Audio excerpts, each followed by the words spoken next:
Okay, so this is the better half of the guy that taught on Monday. Oh no, he taught Friday. Oh, last Friday. Yeah. This is the better half of the guy that taught on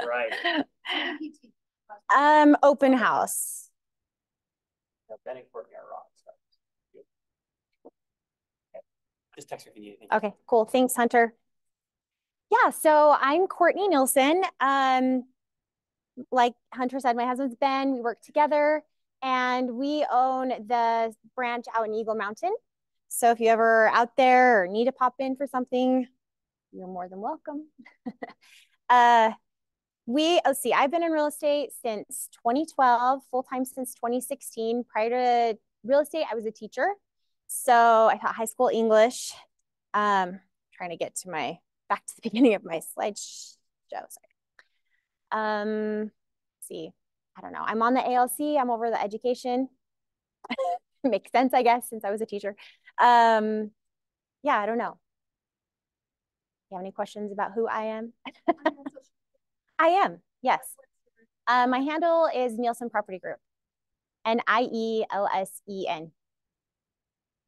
So that brings me to another point. So I do have a real estate team. We have, I think, 8 of us on our team. So we are just getting started with the team though. So it's been an adventure. It's fun. Okay, so today we are going to talk about, yeah, well, my husband and I work together. Yeah. So I don't know what they call that, I guess. Yeah.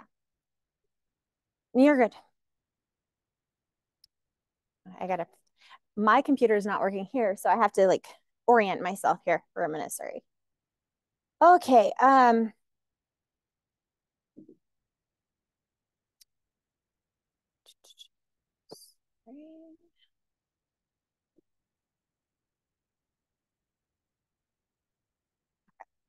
All right, so today we are going to be talking about lead gen, capturing more leads. So up to this point, what have you guys learned about lead gen so far? Do you remember? In Ignite. I know Ben taught open houses, so that's one way to lead gen. Josh taught on Monday, I think. Were you at Josh's class? And he talked a little bit about, well, he talked about social media, right? And some different ways to generate leads from social media. Today, we're going to basically talk about all the other ways to capture more leads. So we're also going to talk about a couple other things that I felt is important that we need to address. We're going to talk a little bit about branding, and we're going to talk about some other like just marketing tips. Put up here, branding. Oh, I hate red. I have to see if there's another marker.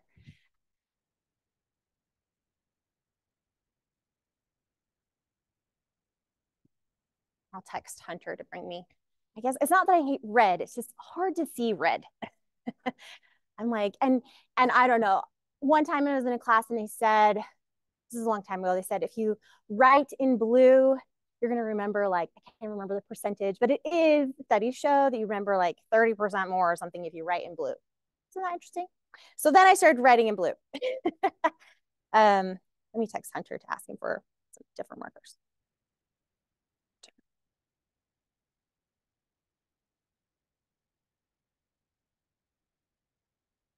So let's just jump in with the capturing more leads with the slideshow, and then we'll kind of go from there.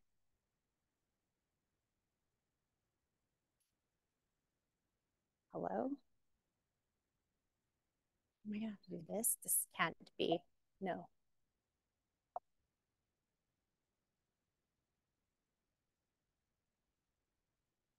You guys.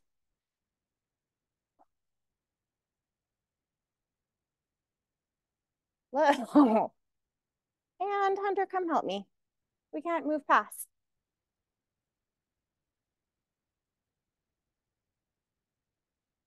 Sorry, technical problems.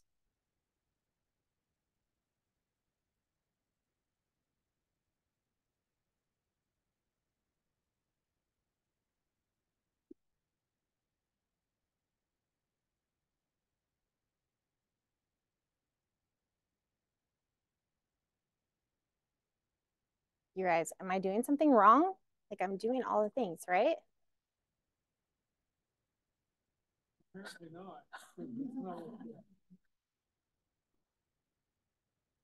Ah, okay, that works. Okay. Okay. So we're going to talk about the main things that we're going to be talking today is about prospecting versus marketing and what that means and what kind of sources fall under each. Okay, this worked. This, I don't know what this is. That did not work. Oh, what? Sorry, it's not you. It's just I just have to where I pull up and everything works out. Oh my gosh. I clicked that. I clicked computer. I was clicking everything. Okay. Thank you. I'm like sweating bullets. Okay. So, all right. So Gary Keller says this, you love people, but at the same time, you haven't yet learned how to love hunting for them. So when I think of lead gen or even prospecting, a couple, I don't know if you guys were here, but who are you guys new to how new? How new are we? 2 months. Any of you been at the brokerage that long? The whole time? Yeah. 1 month. I've seen you around. Tell me your name. What's your name? April. Evan. Okay. Ariana. Connor. And how long have you been here? Okay. So a couple months ago, Shoni got up and he talked about like being a killer. I remember what.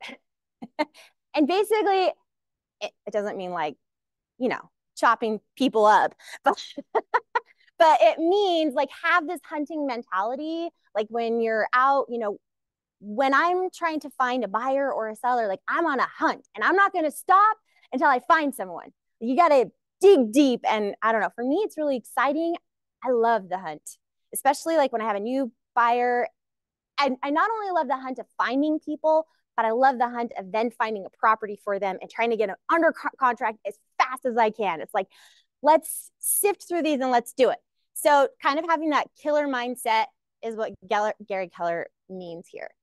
Okay, so our number one job is to find ways to get in the path of motivated buyers and sellers. So how do we do that? Any ideas? Good. Yeah. So our SOI is one way to get in front of people. Okay, so OYM, open your mouth, right? Which is sometimes really hard to do. And when we get into real estate, oftentimes we don't realize what being a real estate agent actually means. At the beginning, when we go through the process, we think, oh, we get to help people buy houses, but really being a real estate agent, you are starting a business, your main job is marketing and prospecting, right? And some people, when they realize that, they're like, "Ooh, I don't like that job. I like looking at houses and showing pretty houses and helping people sell pretty houses, but I don't want to do the sales part of it, which is right. But even if you join a team, you're still having to do some of those jobs that we don't want to do, but those are the things that bring us money. Okay, what are some other things you think? So sphere, open your mouth. Okay. Yep. Open houses is a great way. So the reason why Ben teaches that class, he's like a pro at open houses. He used to be he's a contractor and then he worked for a builder for 4 years. And every day is an open house when you're working with a builder. And so he has gone through lots of different trainings. One training that he went to was with Jeff Shore. And there's a book called 4-2 Formula. So if you weren't at his class, you want to pick that book up. It's 4 colon.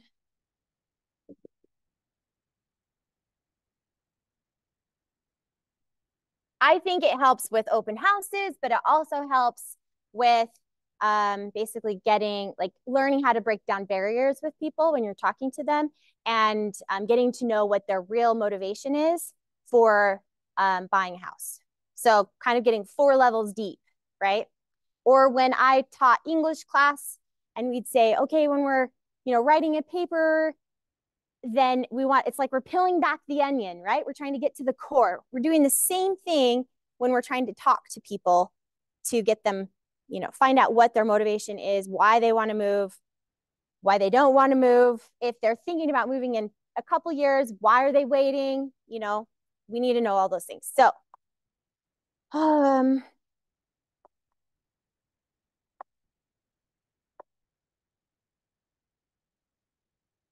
right, so let's move on to this. So the two M's of lead generation are method and message.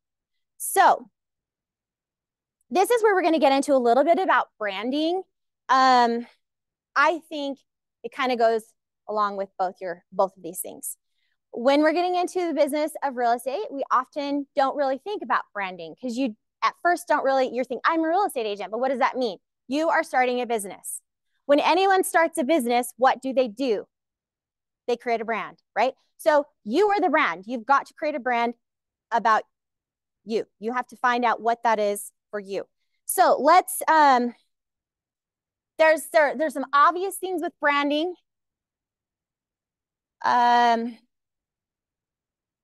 Some obvious, when you think of branding, what do you think of? Okay, in what way? Okay, but it's more than just advertising in social media, right? It's what? Like, what are you putting on social media? What are you advertising? Your face, your name. What else?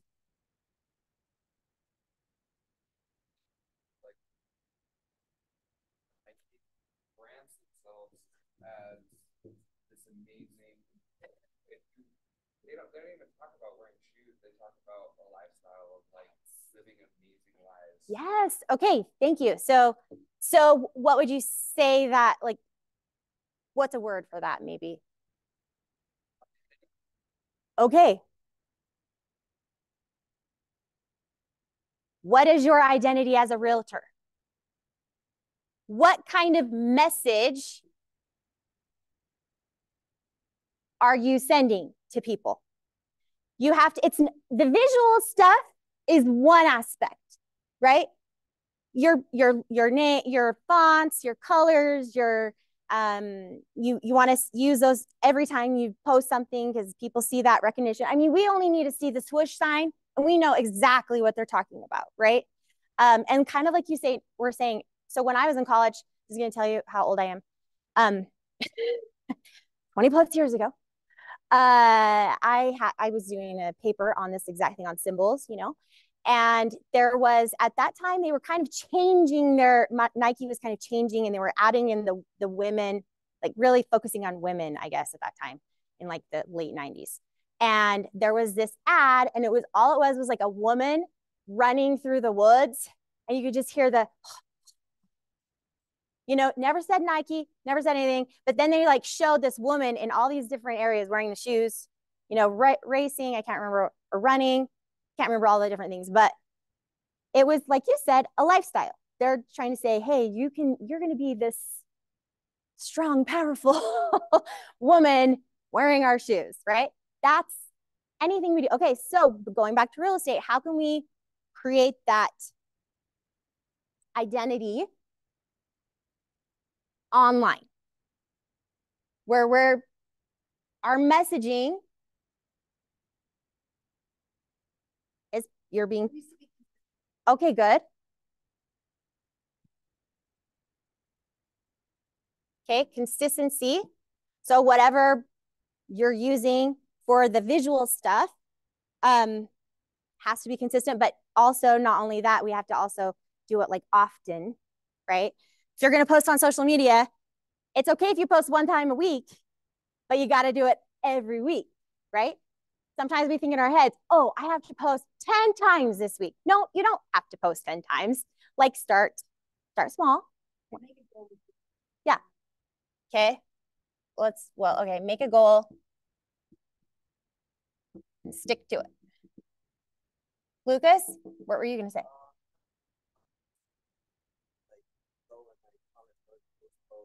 Mm-hmm. Mm-hmm. Yeah, exactly. So that's part of me wanting to make sure that my brand, I'm staying top of mind, right? Okay, so there's other things when it comes to brand. Brand helps people trust you. A brand helps people choose you. And it helps people interact with you. When you see the Nike sign or just Nike, do these things come to mind? Like, do you trust Nike as a brand? For the most part, right? Would you choose Nike over and over and over again? How do you interact with Nike? Yeah, yeah. Or Starbucks. You see the Starbucks sign. What do you trust Starbucks? And you know what you're getting. You know exactly what you're going to get. You're going to be yeah. Consistently every single time. Right. You go to any Starbucks anywhere across the country. Exactly. You know the vibe. You know what your options are for flavors. Yep. You know, like it's and just... I'm not a coffee drinker. I don't even like the taste of coffee, but I know I've heard Starbucks is not the best coffee for some people, right? Like there's other better coffee people, but but people still go to Starbucks because they know exactly what they're going to get there. Like they don't have to guess going to a mom and pop whether it's going to be good or not. Okay, so your identity engages your emotion, helps you get seen. Your brand must align with who you are. Okay, so you have to be willing to put yourself out there. You have to, what content you're putting out there has to align with your values, with who you are, and most importantly, your why. We talk about the why all the time. Why are we in real estate? Why do we want to sell houses? Why do we this? Why do we that? Our brand is our why.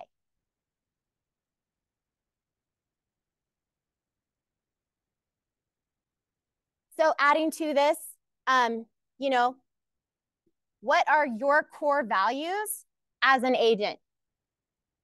You need to project that, put that out there so that people, when they see you posting in all of these different places, whether it's online or in print or whatever, they know that when they get you, whatever your core values are, they're going to get that, right? So telling stories about why they could trust you, why they would choose you, yep. Why they would...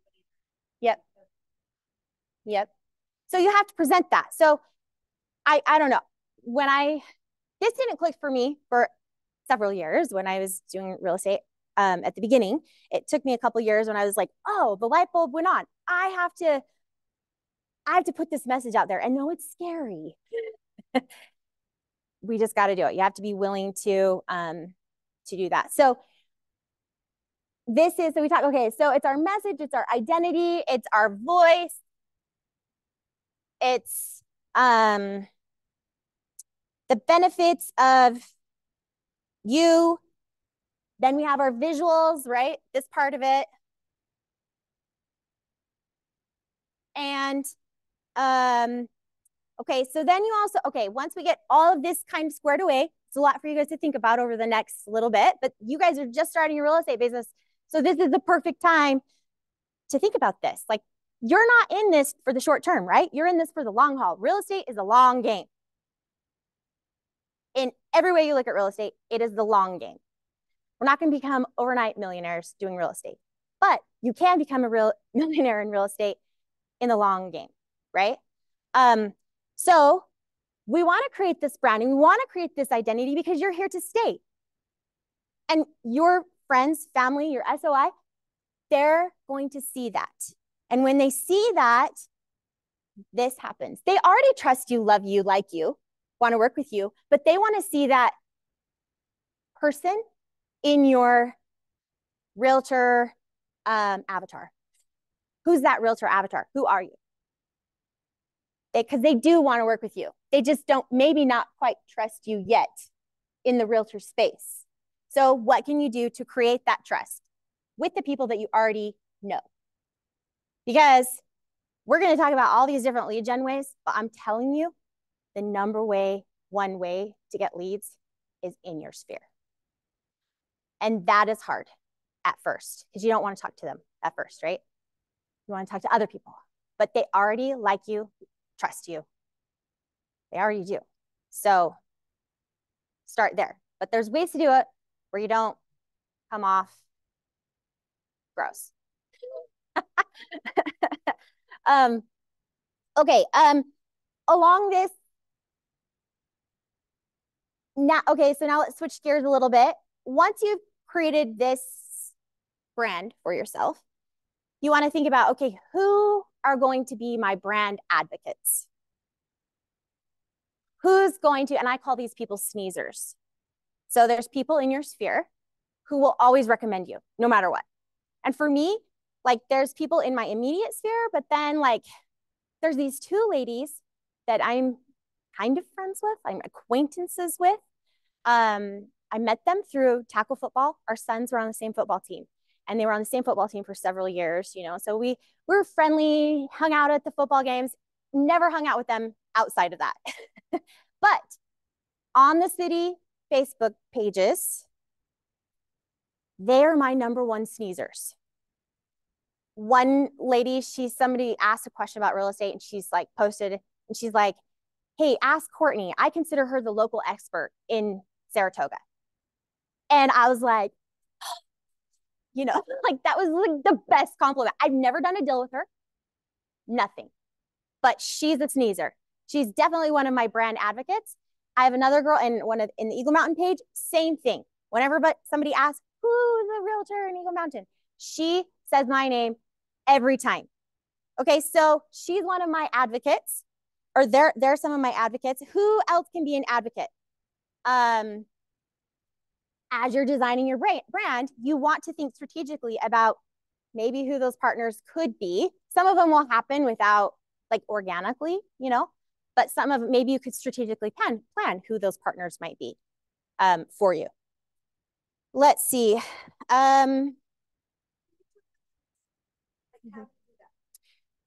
Well, yeah, so there's people that you can like outside of real estate. Like I'm thinking of one of my friends who's a photographer. She strategically creates relationships with different people in different sectors. She does weddings in the wedding industry. So she creates partners with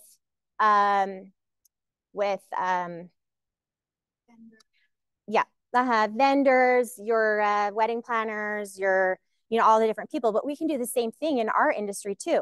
Our escrow officer, our lenders, our warranty, just any vendor within our community, create relationships. They're so important. Like my title girl, I love her. I've done business with her for, I don't even know, 8 years, longer. And she does the same thing for me. When I post things, she shares, she comments, she's one of my sneezers, even though I'm not her only agent, but she makes me feel like I'm one of her only agents. You know, I see her, she shares a few, but she always shares mine. So that's one way to create some strategic relationships with people within the industry. And that might take some time too. Like, you know, it might not happen overnight, but that's like the idea behind strategic partnerships. Like I need a relationship here, here, here, here. I'm going to start building that. And with those people the friends who give me shout outs all the time, I send them just out of the blue. Like I didn't even know their addresses at first, but I looked them up because we know how to do that. We're sly like that. I looked them up and I just send them like a card to Starbucks, or Quench It is in Eagle Mountain. And so I like to support them. They're local. Plus my office is right next to Quench It. So people drive by and they see my office every time. So I give out Quench It gift cards or drink cards all the time. So I just put in a handwritten note. Thank you so much for, you know, shouting out my name on Facebook. That really means a lot to me. Here, go have a drink. And they keep doing it and I keep sending, because the idea behind referrals is we're not paying, or we're not giving a referral a thank you for the result. We're giving it for the action. And that is more authentic to people. It doesn't matter to me if somebody closes. It just matters to me that Yeah, I have. Mm-hmm. Whether you're getting Oh, right. or not. Exactly. Okay, so let's see. See if I'm missing anything here. How to get people to fall in love with your brand. So this goes back to your advertising, your social media. So we have, change color here. So we have our colors, our logos, our fonts that we use that we're going to be consistent using all the time. Then you'll also want to think of the language that you use. Okay. So with the language, with everything we do, we want to make sure that we are vibrant and that we're clear in whatever message that we're trying to create with the visual aspect. So thinking about your taglines, the names of your products. And for us, we don't really have products for selling houses, but we do have like our buyer's guide or seller's guide. So like, what's your system? What's your journey? So that's the number one thing I'm going to say here is your client journey. What does that look like? How do you start from beginning to end? How does the journey look for your client? What kind of experience are you trying to give them?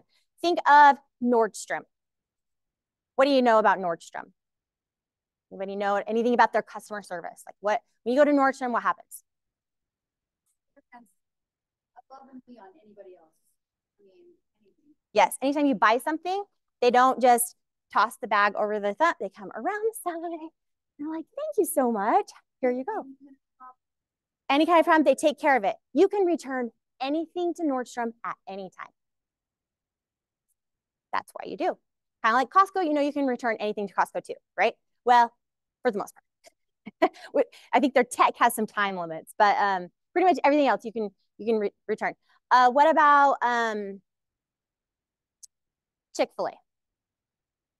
How is your experience going to Chick-fil-A different than your experience going to, what's another chicken place? What? Or McDonald's or what? Popeyes or the other Canes or whatever. What's different about Chick-fil-A?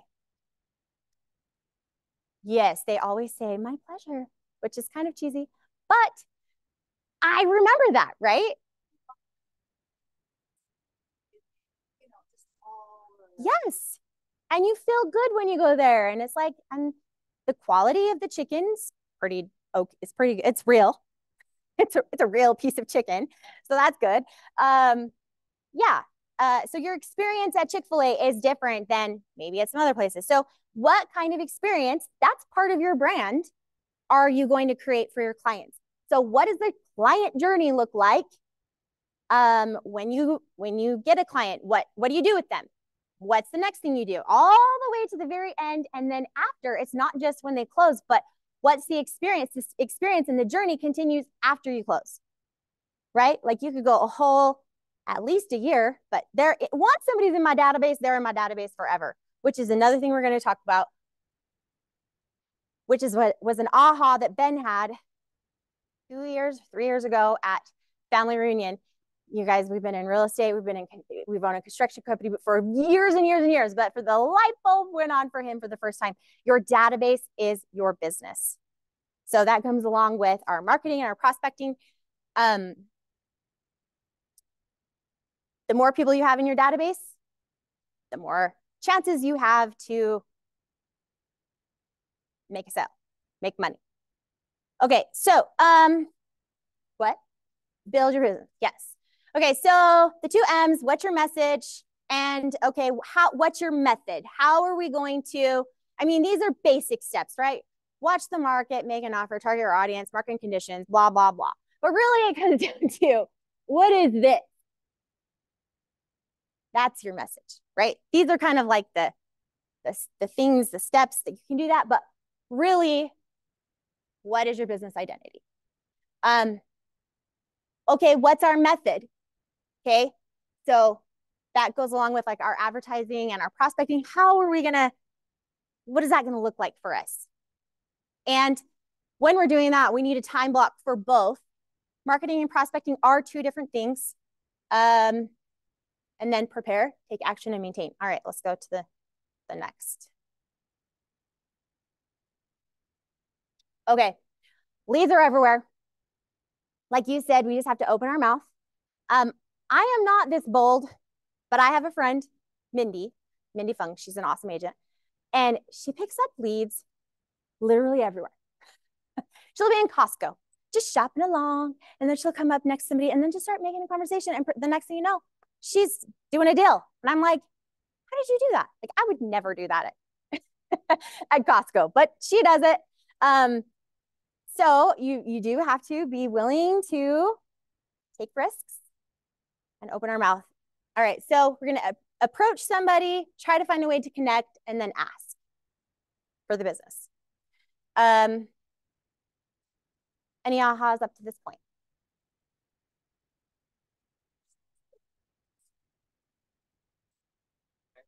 With like that's the easy part. What do you ask? Right. Mostly, you're not asking them, do you want to buy a house today? You know, but well, do you have somebody in your, you know, in your network that you get market updates on? Like, would you be open to receiving my newsletter monthly? Kind of say you're wanting their contact information. You want an email and a phone number. That's the two, and their name. Three most important things. And you can do anything in a database at that point. So yeah, the biggest thing is, like, for me, this kind of goes, there's a lot of different, what do we call them? Influencer type people, trainers in the real estate world. One guy is Ricky Carruth. And the idea is we're just planting seeds, because that person might not be a low hanging fruit, but if I can get them in my database and continue dropping them information, someday they'll buy. It might not be today, it might not be next week, it might not be next month, next year, 10 years, but someday they will. So who are they going to buy from? You or somebody else? 10 years. It was 13 now, but it was 10. Oh, really? So every 10 years, people sell their house. Yeah. And in my recent, I would say that's true, but I would also say there's people who are moving even faster now, like 5 years, 3 years, you know? Yeah.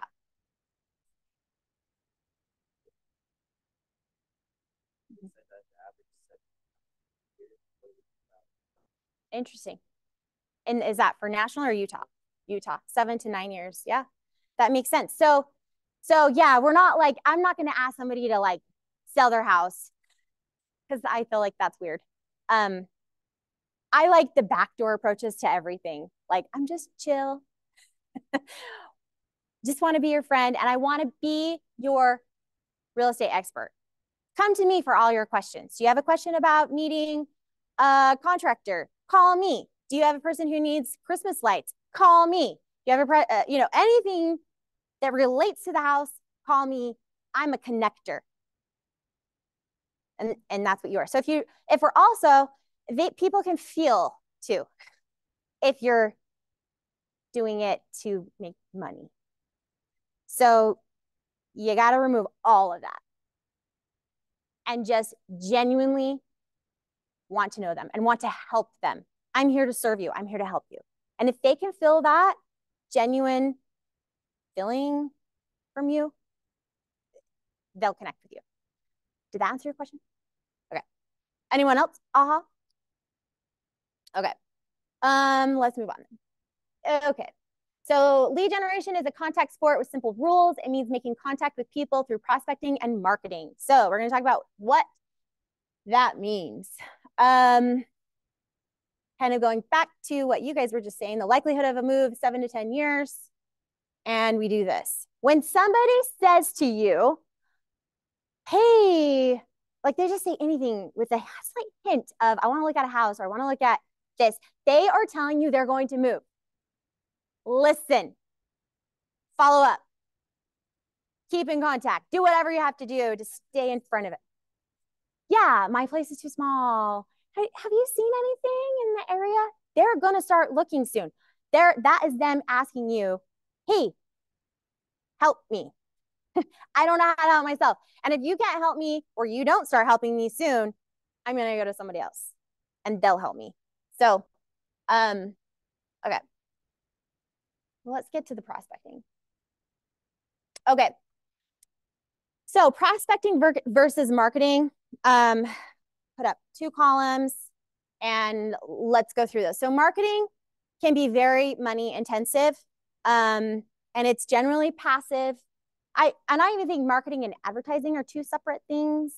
And that's going to create your long-term results. So this is your messaging that you're putting out in all of the different places. Where are we putting that message and how much money are we willing to spend on this? Again,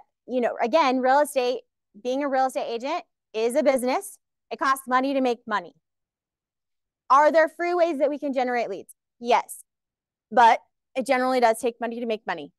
Prospecting, this is going to be time intensive. This is where you're the hunter, you're being proactive, and more than likely you're going to get immediate results because you're looking for those low-hanging fruit right now.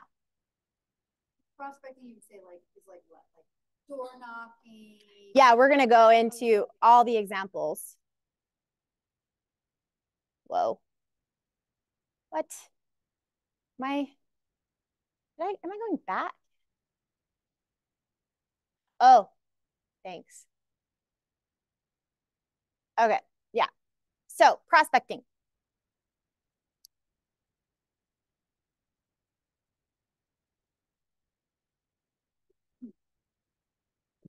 So if you have a participant guide, there is a list of all these sources. And also, if you haven't dove headfirst into the Red Bible, you should, and go straight to the lead marketing section. So we have different models. So we're going to go to the lead gen model. 138 is the page where you'll see that this like graph here. But the whole section is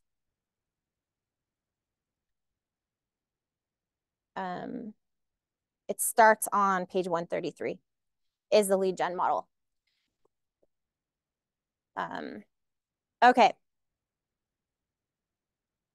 Real estate, prospecting and marketing is also a numbers game. Okay, so all right, things that we can do, some activities. We can phone or face-to-face. So what are ways that we can do that? You can start with the FSBOs. They're low-hanging fruit. They're people who want to sell their house right now.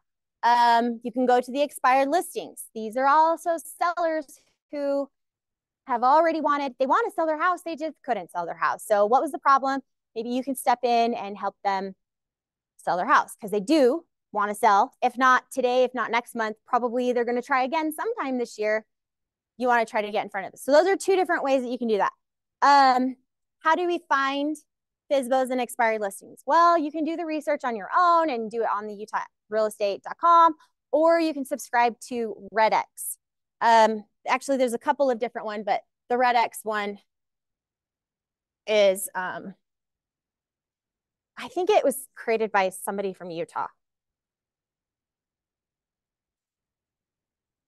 Okay, so RedX, you can subscribe to that. They have FSBOs and they have the contact information and all the information on the seller. You do have to sift through a lot because some of the name or the phone numbers are bogus, but it's just a numbers game. So RedX has FSBO. They have expireds. They have pre-foreclosure. And they have Geo. So FSBO, this is for sale by owner. Expired, listings that have expired. Pre-foreclosure, this is if a Seller has received a notice of default. They've missed 3 payments. And so they're going into pre-foreclosure. And the signal for that is a public, it's public information. And that's the notice of default. It's been filed. And it tells them, hey, if you don't get your house, you don't resolve this late payment issue, then we're going to foreclose on you in 121 days, basically. So you have 90 days to basically resolve it. Once you get to that 90 days, then they'll do a notice of trustee sale. And then you have 21 days from there before it goes to trustee sale. So Utah is we're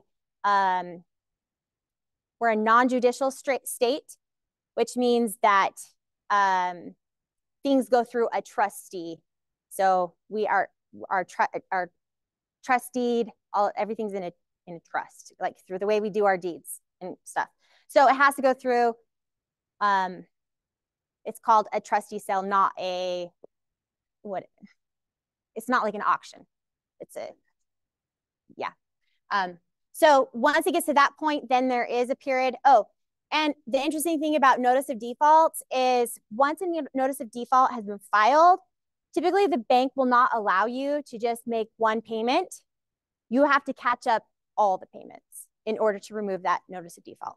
So there's other options. Yeah, they might be losing their house. They need to sell their house. A lot of people are in denial. They think that they're going to be able to fix it, or they can do like a loan modification that will get them out and kind of does a refinance for them. So there's options here. It's not just you have to go straight to sell. But this list, you don't have to get from Redx. You can also get it from a title company. You can ask your escrow officer, hey, can I get the NOD list weekly? The thing about doing it with the title company weekly is it's a week late for some of those, you know? So usually people who are on the hunt for these types of deals, they're tracking it themselves. They're following the county website on the NODs that are filed every day. And they go straight to their house and knock them. That's the investor coming out trying to buy the house, get a good deal. Yeah. The realtors, it's good to have like some kind of like farming method that you're going to do with like a drip system smart plan for your pre-foreclosure if you want to get into that. There's not a lot of pre-foreclosures right now, but there still are a few, you know. I kind of feel like either you had to have bought like right before the market went boom. Otherwise, there's people like in Utah with so much equity. It's crazy. So if they are in pre-foreclosure and they've owned their house for 5 years, then their head has been in the sand and they have no idea how much equity they're sitting on, and maybe selling their house could be their saving grace to pull them out of a financial ruin.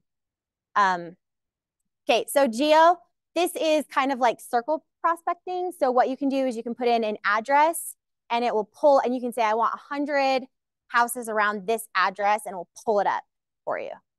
And so these are some different ways that you can do some phone calls. Dial for dollars. So this geo method is a way to just call for them, or you may have to get out and knock doors with the circle prospecting.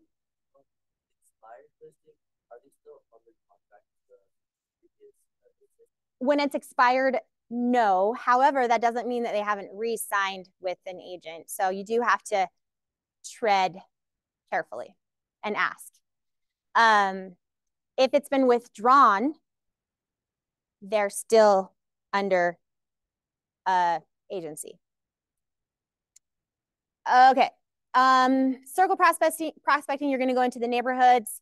You're going to go to apartment complexes, recently sold listings. You're going to circle around that neighborhood, knock doors. Hey, we just sold this house down the street. Do you know anybody who's looking to sell in this neighborhood? Or just letting them know, hey, we sold this house for X amount of dollars.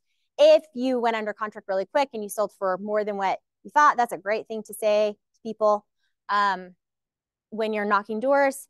If you've recently listed a property, I know Ben probably went over this in open houses, but you need to be knocking the doors of the neighborhood, wherever you're listing a house, whenever you're having an open house. Go a couple days before, drop off your little flyer. You can mail them, but I just think the person, and you invite them out. Hey, I don't know if you know this, but so-and-so is just listed their house. Not very many aides do this. So people are going to, if they're even thinking about moving, they're like, oh, that agent is, yeah, they're working. And they're not just your average agent who lists the property and just puts it up on the MLS and hopes that they're going to get a buyer. They're doing work and they notice. And also, usually when somebody lists a house, there's usually 3 or 4 other people in the neighborhood who are thinking of moving. So that's a great opportunity to get out there, get to know the neighbors. Yes. Yeah. 100%. I can't remember what the percentage is. I think it's like 6% of homes are sold because of somebody in the neighborhood who knows somebody who's looking to move into that neighborhood, especially if it's a neighborhood that like people are just dying to get into, you know, they got friends, they want the friends to move or their sister or brother, or whoever. So that's a great thing to do. Not a lot of agents do this. All these things take work. You got to hustle, right? Susie Clyde, she's like one of the hardest working women I know. I mean, were you there when I wasn't there? But she's one of my work besties. And so I know her. And she, like when she said she'll get out, like she had a broken foot or whatever, and she's out there knocking doors with crutches. Like, you don't think that the seller's going to notice that? Or the homeowners are going to be like, wow, you're walking the neighborhood in your crutches? You are just awesome. And she is. So she deserves everything that comes to her because she's one of the hardest working women in the room. And that's what you have to be, which we're going to talk about also. Be the hardest working person in the room.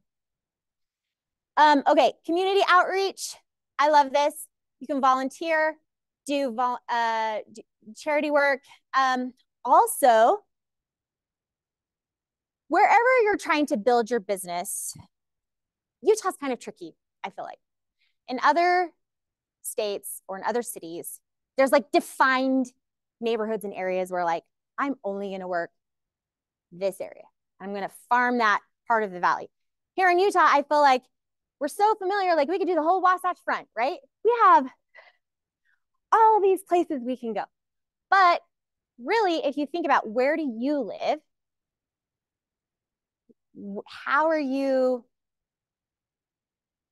where do you fall in your community? What kind of outreach do you already have in your community? Are you involved in politics? Are you involved in the schools? Are you involved? There's so many ways for you to start meeting people and creating more relationships, more connections, networking, right? So whatever community, like our office is in Eagle Mountain. So, and we live in Saratoga. So for me, I've sold houses all the way up in Clarkston, Utah, which is by Logan, tiny little place on the border of Idaho, all the way down to St. George. I just went down to St. George on Sunday. I'm crazy. To go sell a house. Or like last year, we had Clarkston down to Fillmore and then also like Manti area. It's nuts. I don't want to drive 2 hours. Like I'm fine going to St. George because, well, I'm from there, down that area, and my mom lives there. It's a great reason for me to like go home, see mom, hang out for a day or 2, and then come back, right? So it's worth it to go to St. George for me. It might not be worth it for you, especially if you don't have family or if you don't have like a network down there, right? But it's ridiculous that we were driving to Clarkson. It's like a 2.5 hour drive to go up to my stupid listing. For what? I mean, in the end, I guess I made $20,000 on it. Great. But what could I have been doing in that 2.5 hours? Could I have been putting that time and energy and effort into something more local? You know? So we've kind of changed our whole strategy. Kind of goes back to, I was doing a lot of business in Daybreak, and there's an agent there. I love her. She had an office right there in the Soda Row area, and there's tons of her signs like everywhere in Daybreak. And I'm like, she's the Daybreak lady. And I had this little aha moment. I was like, I want to be the daybreak lady in Eagle Mountain. You know, I want to be, there's room for all of us, but I just want to say, I want to be one of the top experts of Eagle Mountain in Saratoga, where I live and where I work. I want to be local. So how do I do that? What are things that we can do to get involved in the community? What are some talents, gifts that you have? Okay, so on my team, there's Adam and Lindsay Lau. Adam was a ballroom dancer with BYU. So they've been doing free dance nights, dance nights in Eagle Mountain in their clubhouse. Every time they make an announcement on the city page, they're full within an hour. We need to find a bigger venue because their venue is not very big, so they can only have like 20 couples or something. It's full like that. When people come, they just have sponsored by Nielsen Property Group. People know their agents, but they're doing a service. They're trying to network and create relationships within their community. Ashton Tinney, he likes to play poker. So he has started a poker night in Eagle Mountain, just like a fun game night. And when he put that out there, immediately he was like full. I think he wanted like 10 people or something. I can't remember what number. Now he's getting to the point where he has to have 2 tables set up because there's such an interest of people who want to come play poker. Now, is he talking about real estate much? No, he's holding it in my office. So people are coming in and they're seeing, oh, this guy's in real estate, you know? And I don't know how or whatever, how that all plays out. But I'm just saying, think about things that you are good at, you know? I like to get in front of people, teach. And so I'm doing little like seminars and networking with other businesses in the community. Hey, let's mastermind on growing our businesses and learning about taxes and this and that. So inviting other businesses in and creating those relationships. So what are some things that you could do, whether it's charity, volunteer, or I guess volunteering is like doing a free event, but something like that. What's something that you can do? What's a talent or skill that you have? Okay. Key relationships. You can create relationships with builders, corporations, banks, lawyers, attorneys, accountants to try to get referrals, business. Teaching and speaking opportunities. I don't know what they mean by meals.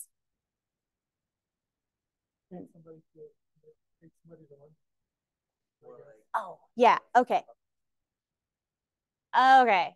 I was like, meals, like Relief Society? I got to take dinner in? I don't know. But yeah, that makes a lot more sense. But also, some things I do with my sneezers is we like take people to lunch every once in a while. Hey, you want to go to lunch? You know, thanks. And just as a friend. Another thing that some people have, they pay for passes at Sundance, or a corporate pass at Sundance, or they pay for a corporate pass at Topgolf. Well, if you do that, you can, I mean, like one of my friends, for her Sundance pass, she's calling somebody every week and asking people within her sphere, hey, you guys want to go skiing this week? We have need for ticket. You want to use my pass? And then people now know, hey, Jen has a pass. Sundance. If we ever want to go skiing, we can go for free. It's hecka expensive to go skiing now. So that's a good deal, but it's kind of a lot of money for the Sundance pass. It's like $6,000 for just the season. I'm like, I don't know. I'm not that steep yet. I'm not, but Topgolf I could get behind. I think that's $3,500 for the year. And that gives you like 2 hours of free play, I think anytime, like every day. And I think you get a discount off the food, which that's heck expensive too. We went with my family of 6 a couple weeks ago, and I ended up spending like $350 by the time we're done. That was for just 2 hours of golf and food. Crazy. Okay. Door-to-door canvassing, going to networking events, this thing that we're talking about, blah, blah, blah. Walk-ins, people are just coming right into your office. Okay, so these are things you can do for prospecting. Any questions on this? Marketing. Okay, how are we going to market? offline. So this is, remember, the expensive things to do. Now, are there some cheaper things in here? Yes. But radio, heck expensive. I don't know if it was worth it to do radio. Although Justin Udy, he has a radio spot. I'm sure he gets business from, actually, I know he gets business from his radio spot. I don't even know how much he pays for his radio spot, but it can't be cheap. TV, there's another team that has a TV segment, which, yeah, could be, I'm sure that's hecka expensive too. Newspapers, I don't know that I put, honestly, I don't know that I put my time and money into radio, TV, or newspapers. And I definitely would not put signs all over my car. Okay, I will put signs, I will wrap my trailer. I will not wrap my car. That's me. I think it's super cheesy to, well, okay, if you're gonna wrap it, go all out, right? But don't put a dumb magnet on the side or put like words in your window. That screams to me that you're not making any money. Do you guys see what I'm saying? Yeah? I don't know. Am I a little too dramatic about that? Sorry. But very strong opinions about that. Bus stop benches. Okay. Not a bad idea. I actually did a bus. With the UTA bus, I had one wrapped. It's very difficult to track. It's just like you're throwing money to the wind, hoping that people see it. And really, it's like anybody in my network who saw it was like top of mind for them. Oh, Courtney has the bus. And they would text me, or they'd like take a picture of it and then like send it to me on Instagram. And then like I'd repost it, which that was great. May have gotten some business that way, but 2 direct leads, the only 2. Okay, I guess I did get 2 sales that I can track from it. And so I guess it paid for the bus. It was 20 grand for the bus. That's for 4 buses. That was 2 in Utah County and 2 in Draper, Sandy, South Jordan. It went that way. So the 2 big buses. And the other problem with that too was my network is in Eagle Mountain, Saratoga, Lehigh, South Jordan area. And my buses, well, I actually have some people in Cottonwood Heights because I used to teach at Brighton High School. So yeah, I got a lot of people there too. But the big buses would go from the Provo yard. I guess they have a big UTA bus down in Provo. And then it drives up to Lehigh and back. So they like do drag State Street, I think. And then like it's part of the route. But people in my network more than likely are not going to see that unless they're out in Provo. Or sometimes people would see it over by in Lehigh where Brick Canvas and Thanksgiving Point is. They would like see me there. I had a few past students who did message me, hey, Courtney, saw your bus in Sandy. But the one guy who actually called off of it in Provo, he's an attorney who works in Provo, and he knew my husband, Ben. They went to high school together. They were friends, childhood friends. And so he saw the bus. He's like, oh, Ben, called us up. And, hey, I saw your bus. I'm trying to find some land. Can you help me? Sure. And then, and my parents, yes. So I canceled the bus. I'm not doing the bus. It's too much money. I could put more money into online leads with that budget than the bus that I can't track. And they're not like automatically being captured and put into my database where on online ads, they're automatically going into my database, right? Okay, so don't do a bus. Magazines, there is a magazine that, there's a few different magazines that you could get into. I know like the BYU Alumni magazine might be great. People are looking to move here, or the Utah one, I'm sure they have one. There's that real estate magazine where you can sign up and send like your sphere a magazine every month. Can't remember the name of it. I did that for a little bit, but I kind of also felt that was pretty expensive. Yellow Pages, I don't know about that. Grocery carts. I don't know if it's me, but I notice the grocery cart ads every time. And I don't know if it's because I know the agent on the cart in Smith's in Saratoga. And so I'm like, I should have one, but I don't. I did do one in Ridley's in Eagle Mountain where they have like a little screen up and I kind of showed a little ad for a while. But again, it's kind of one of these things that it's like advertising is out there to just brand recognition, but there's really not a lot of ways to track it. I think the best money spent is going towards something where you can actually track the dollar spend and what the return is on that, not just like throwing it to the wind. Moving vans, I think, is a great way. So we have a trailer and that we will lend out to our clients, and it's totally wrapped. So if somebody's like using my trailer, I want people to know they're using my trailer, you know, or if we're driving down the road with our trailer, I want people to see that. But like the truck, no. Online advertising. So yeah, these are great. So pay-per-click advertising, SEO, social media portals. Okay, so you can do that through Command. We have great deals through Facebook leads, and they do work. I did some ads through Command for a bit. I now use Brivity. There's Real Geeks, Brivity, Chime, Boomtown. I don't know. There's a bunch of different CRM things that you can sign up for and do for that. Broadcasting. I personally think that, okay, yeah, you can get on a radio segment, you can get on a TV show, you can do live social media, you can do a blog. I think the best are going to be your live social media and blogs and maybe a podcast, right? Something that you can do and you can keep up with and you can, but see, that's part of your marketing plan. If you're going to put out a podcast, then how are we going to disperse that information, right? In what avenues? What are we going to put out there to lead up to that, or send them to the link to listen to it? And then you got to put it on your YouTube because people go to YouTube, right? So there's a whole network of things that you can do with that kind of thing. Blog, same thing. If you're going to write a blog, well, how are you going to get that out there? You got to think of, how am I going to advertise this? And how am I going to get people to my blog? Okay, direct mail. I do the postcard campaigns. Now, I do it mostly to my sphere. So I pick like my top, I think we have our top 300 that we send out postcards to every 6 weeks. And on that postcard, it's more of just, you know, a small item of value that I'm sending out.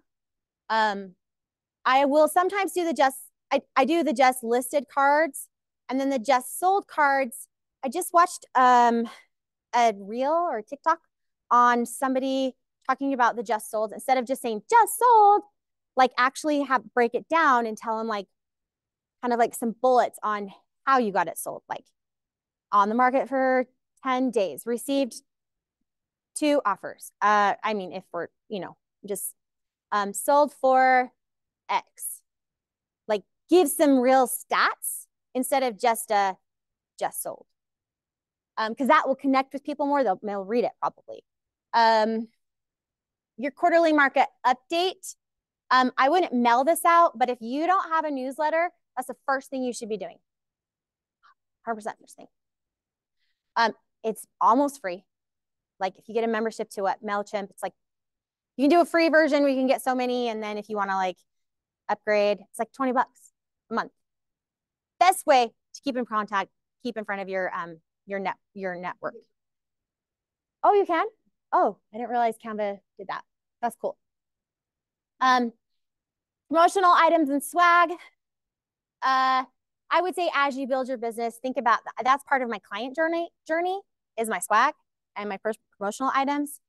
So like for me, when I have a new buyer, like I involve some crumble cookies that I have delivered. I have a little gifts that I give people, you know, throughout the whole process. And then at the end, and then 30 days, 6 months, a year. And then after that, annually, I send them, like if they bought their house, every year I'm going to send them a market analysis that just gives them an update on the value of their home. But I have it in like, well, there's this cute box thing that I'm putting together to put it all into so that when I hand deliver it, it's like they're unboxing something. you know, just kind of thinking in those things. How can I make this more of a experience with them instead of just emails are great, thank you cards are great, but what extra can you do to add that experience? Oh, with my buyers, I have like little drawstring backpacks. And it's got a water that have a my label wrapped around it, you know, stuck on it. Oh my gosh.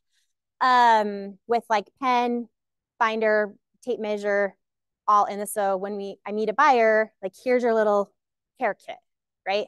But something I haven't done, but something I did mention to my team recently, I'm like, we all need to get like coolers to have in our cars that have like water and Diet Coke. So when we're out and about showing homes, then are you thirsty? You want a water? You want a Diet Coke? And it's nice and chilled. Here you go.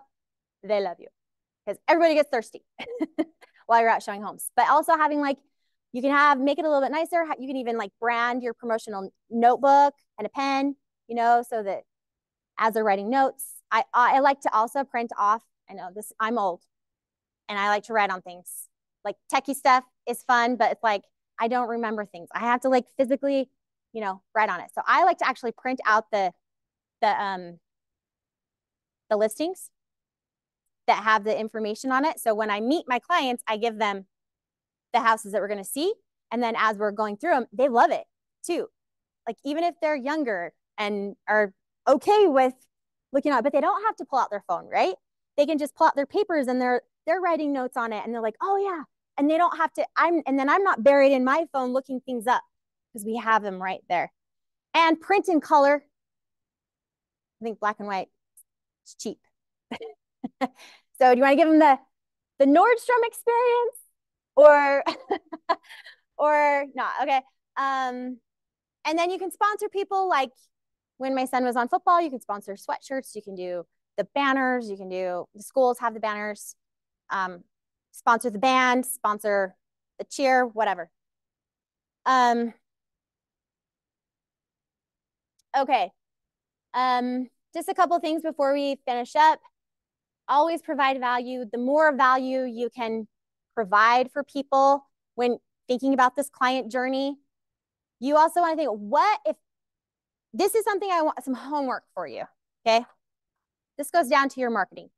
I want you to write down 25 reasons why people should work with you right now. Not the second, but this is your homework. 25 reasons why people should work with you. What makes you unique? Sometimes it's hard as a new agent, but there are reasons why people want to work with you. Okay. Also, when you're creating this brand, what is your story? And share that over and over and over and over. You might have a few different stories that you could kind of share in different ways, right? People want to know about you. So what's your story? Do you have a rags to riches journey? Do you have a hero's journey type story?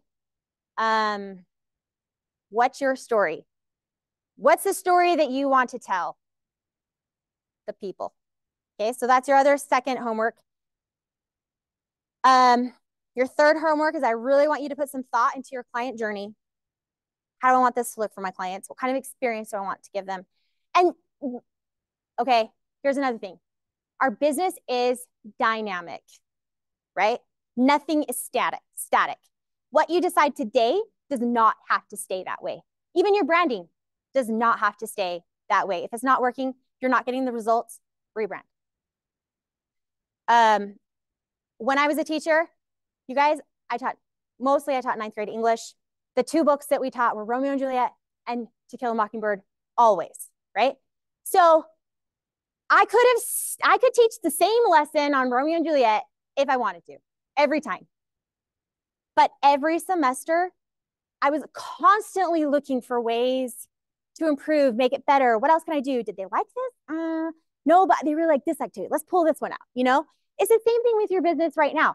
Always looking for ways that you can add to the client experience. Maybe right now you can create this client journey, but as you're, as you get more experience, you'll be like, oh, you know, we're really good. I should add this into my client journey. It's okay.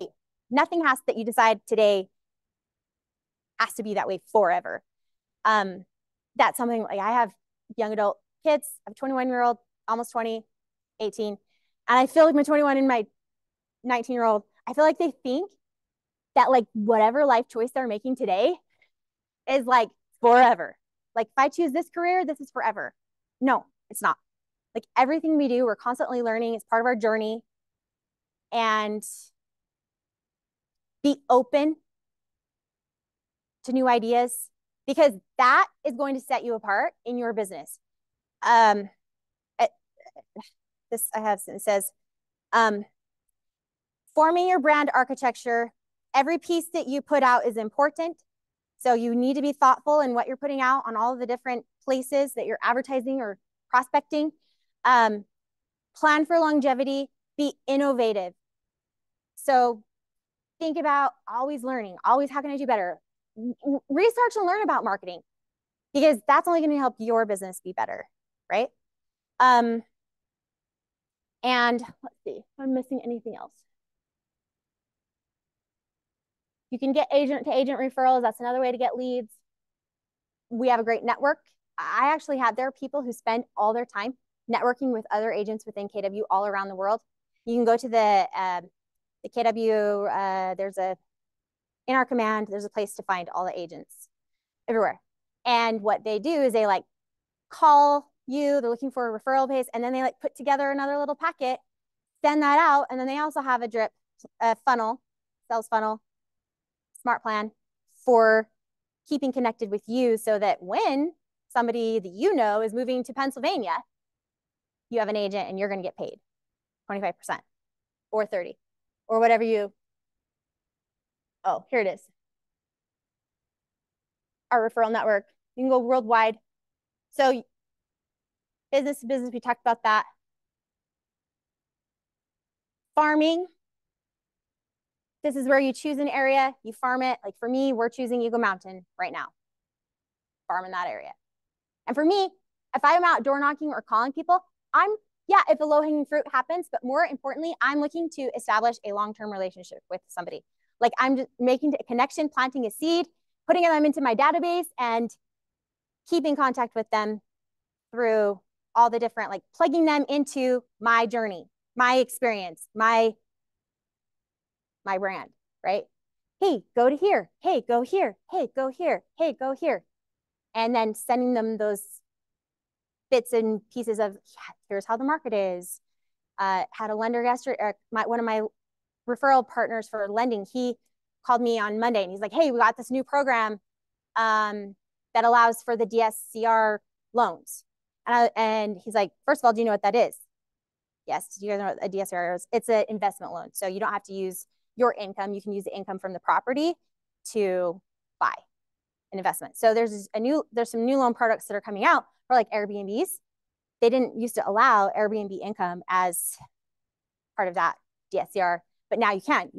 If you're buying one and Airbnb has $200,000 of income, you can use that as qualification. But you still have to have like 25% down. So he was telling me about this program. I was like, oh, cool.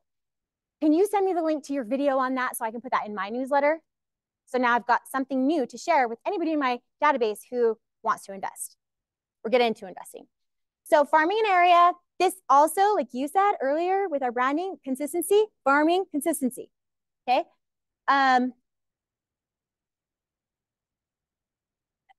Maximizing the geographic area, open houses, social media, conversations, contacts, notes, events that you can plan. That leads us into this. You can find leads at the grocery store, the coffee shop, repair shop, hair salon, dentist, office, wherever you go. But I'm telling you, the number one lead source, I did the work. I went to check my database to see, of all of the deals that we closed last year, how many of them were Sphere. And for me, it was like almost 70% was Sphere. So, oh yeah. Then once you capture it, what are you going to do with them? You got to stay in contact with them. So that's where we got to start thinking about, okay, the marketing word is sales funnels. In real estate, we call them smart plans. So if you want to learn about smart funnels, get some books on that and create that experience for your client. How are we going to drip plan, smart plan to the people in our database? So you got to have a funnel for everybody. What journey are you going to take them on this year? What kind of events are we going to hold? What are we this? So in your red Bible, I know it's kind of sacrilegious to call it that, but whatever. Go to, another section I want you to read, or page area. Okay, on page 142, it talks about setting up your database and feeding it. And then on 143, it talks about it gives this graphic on people that I've met, people that I haven't met. Where do they go in my sales funnel? Where do they go in my smart drip plan, right? So if I'm knocking doors in a neighborhood, or like farming an area, or doing geo prospecting, or I'm doing just listed and open house, or whatever, I'm knocking doors and I meet somebody I have never met before, what do I do with that person? What kind of journey am I going to take them on? So KW has it outlined. They have what's called the 8x8 plan. So the 8x8 plan, if you flip to the next page, on page 145, they talk about if you can have, you divide up your little graph here. So you have an 8x8, a 33 touch, and a 12 direct. So for me, my 12 direct are my postcards that I'm sending out annually, or every monthly, yeah. My 33 touch is generally going to be I actually have more than 30, is, I don't know, 50, 60, whatever. But minimum 33. This is like my newsletter. You could send one out monthly. That's 12 of 33. Okay, what else can you do? Okay, you want to have like 4 events that you can invite people to this year. Well, we have Splash in summer. We have the Pumpkin Patch in fall. What other things can you do? Okay, so add that in there. Or maybe you want to send out 2 newsletters a month. That's 24. Okay. Anyway, come up with your 33. That's all going to be like digital stuff. Your 8x8 are people who you have never met, and you're going to drip to them 8 weeks in a row. Now you can do that electronically, or you can do it. They have a plan here. So if you flip the page, they have an 8x8, and it tells you week 1, gives you some options of things that you can do. Week 2, 3, 4, 5, 6, all the way to 8. Okay, after they get through the 8x8, then you put them into your 33. Part of the 8x8 is making a couple calls, following up. Hey, did you see my newsletter that I plugged you into? Hey, did you receive this? Give them evaluation of the neighborhood. I don't know. You have a plan. You can pick and choose how you want that to look, right? And then your 33 touch, they give you some ideas on this. Anyway, this whole area is worth a read. Memorize it. Think about it. Just like, yes, implement it. Like, make it part of your DNA. These touch plans, and you'll never go hungry. Do you guys have any questions? Ahas? We kind of is a lot. We powered through.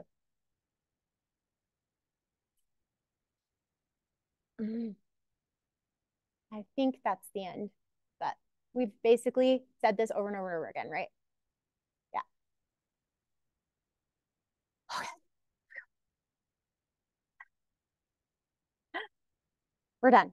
But yeah, if you have any questions or need anything, don't hesitate to call me or text me. My number is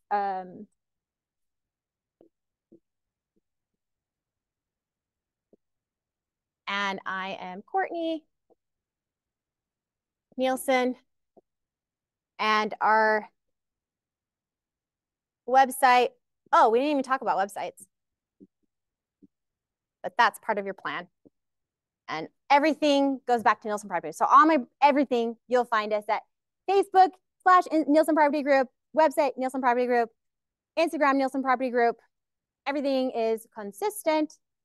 So when you're thinking of your thing, how can you be consistent on all those platforms? Pinterest/NielsenPropertyGroup.com, or what? Not .com. Nielsen Property Group. LinkedIn, Nielsen Property Group. Okay. That's overwhelming to think about all those areas. But what I've learned is, okay, if you're going to write a blog post and you're going to post that every week or every other week or whatever your plan is, okay, write your blog or do your podcast. From that, how can I break that up into bite-sized pieces and put it on the other platforms?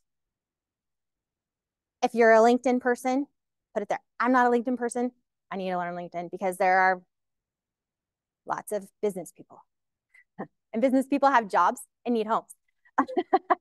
So go on there, but start with the social media platform that resonates most with you. Don't try to be somebody you're not. You don't have to be like dancing, right? But if that's you, dance away. Yeah, so start with one of those and then go from there. Anyway, thank you.